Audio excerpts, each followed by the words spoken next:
Halo semuanya, selamat datang di Bagaimana Cara Kerja Mobil bersama saya, Willy Prastio. Video pembahasan kali ini kita akan sama-sama mempelajari tentang diferensial.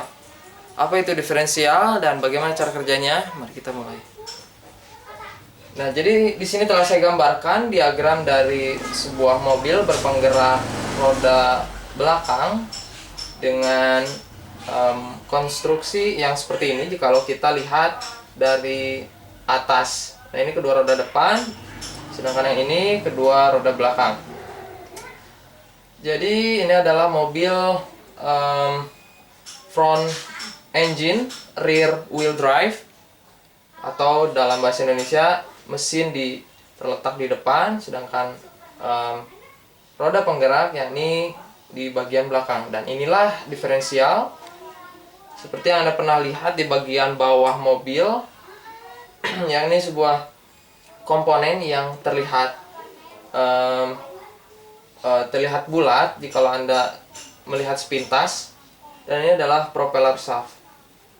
Nah, jadi transfer daya dari mesin pertama ke coupling atau torque converter, selanjutnya ditransfer ke transmisi, dari transmisi ke propeller shaft, dan selanjutnya dari propeller shaft adalah ke diferensial.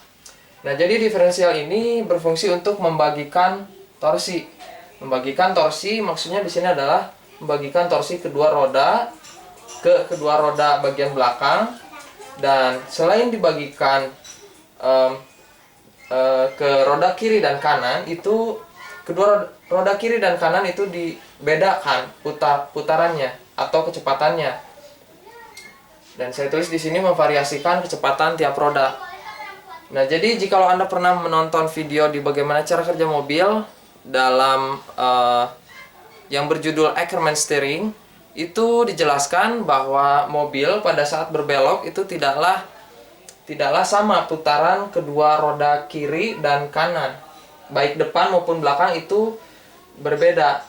Nah, maka di sini diferensial berfungsi untuk membedakan putaran roda kiri dan kanan pada saat membelok.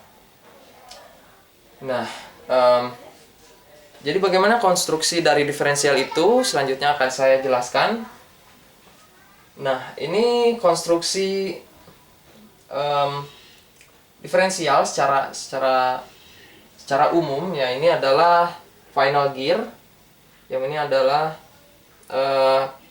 drive pinion, sedangkan ini adalah ring gear.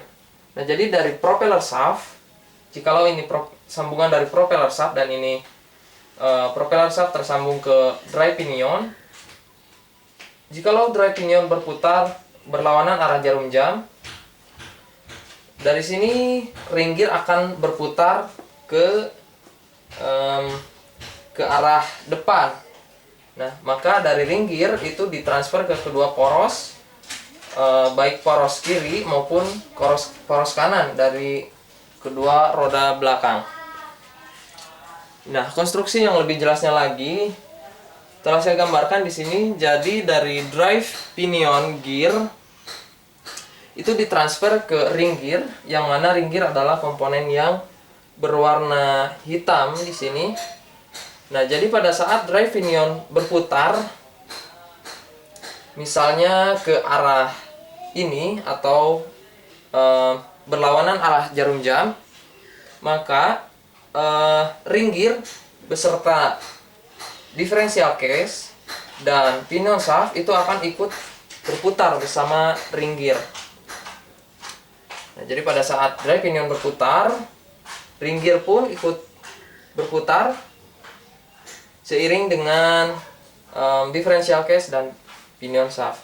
Nah, pada pinion shaft ini, karena pinion shaft berupa poros yang tidak terdapat roda gigi, atau dengan kata lain ini poros yang tidak bergerigi atau licin di sini, itu terdapat pinion gear yang dapat berputar secara bebas. Nah, jadi ini merupakan pinion gear dan ini pun pinion gear. Sedangkan yang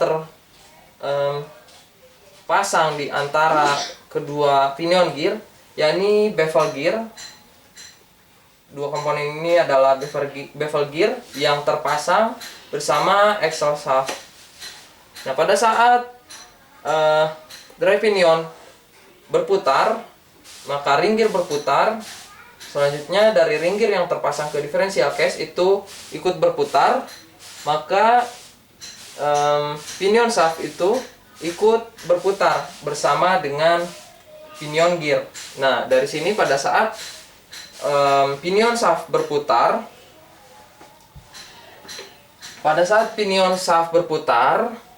maka pinion gear pun ikut terbawa oleh pinion shaft. Nah, pada saat yang seperti ini, itu daya dapat ditransfer ke axle shaft dengan urutan yang pertama dari drive pinion ke ring gear, dari ring gear ke differential case, dari differential case ke pinion shaft, dari pinion shaft ke pinion gear, kedua pinion gear. Nah, dari pinion gear ditransfer ke bevel gear, dan selanjutnya dari bevel gear itu yang tersambung dengan axle shaft itu diteruskan daya dari bevel gear ke axle shaft. Nah, bagaimana cara pembedaan putaran antara roda kiri dan roda kanan dari fungsi dari diferensial? Nah, diferensial membedakan putaran roda kiri dan roda kanan secara otomatis. Tidak menggunakan sistem yang elektronik, namun menggunakan konstruksi yang bisa dibilang cukup sederhana, namun dapat efektif dalam membedakan putaran roda kiri dan roda kanan pada saat khususnya pada saat membelok. Nah, yang telah kita pahami tadi itu pinion gear mentransfer daya dari pinion gear ke bevel gear. Nah, pinion gear dapat berputar di pinion shaft. Jadi semacam seperti ini. Jikalau Anda lihat pinion gear yang bagian bawah dapat berputar seperti ini, sedangkan yang atas juga dapat berputar seperti ini. Nah, pada saat ini dapat berputar bebas, itu axle shaft tidak terpasang rigid antara putaran ring gear yang katakanlah dapat menyamakan antara putaran roda kiri dan roda kanan.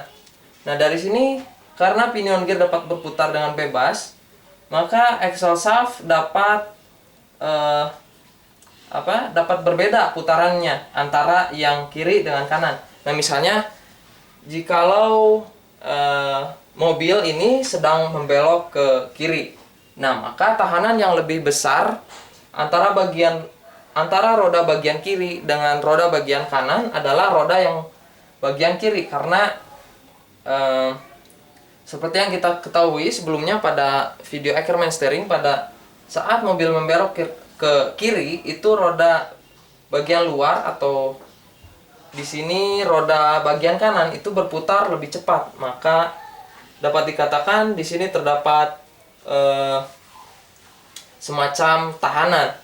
Nah, jadi jikalau ini sebuah poros axle shaft, terdapat tahanan yang lebih besar.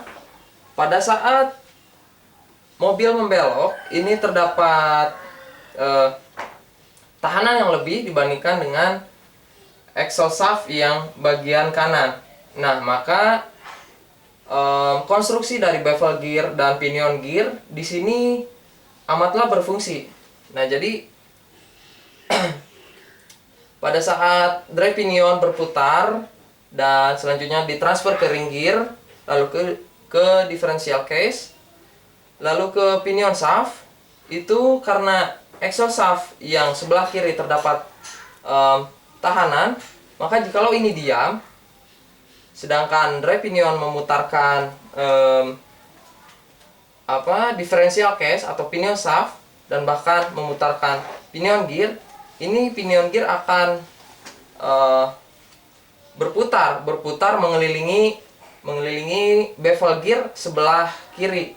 Maka putaran bagian kanan dan kiri dari axle shaft pun dapat berbeda. Dan ini secara otomatis disesuaikan dengan kondisi atau besar sudut berbelok dari mobil. Nah, dari sini kita lihat gambar yang sebelah sini.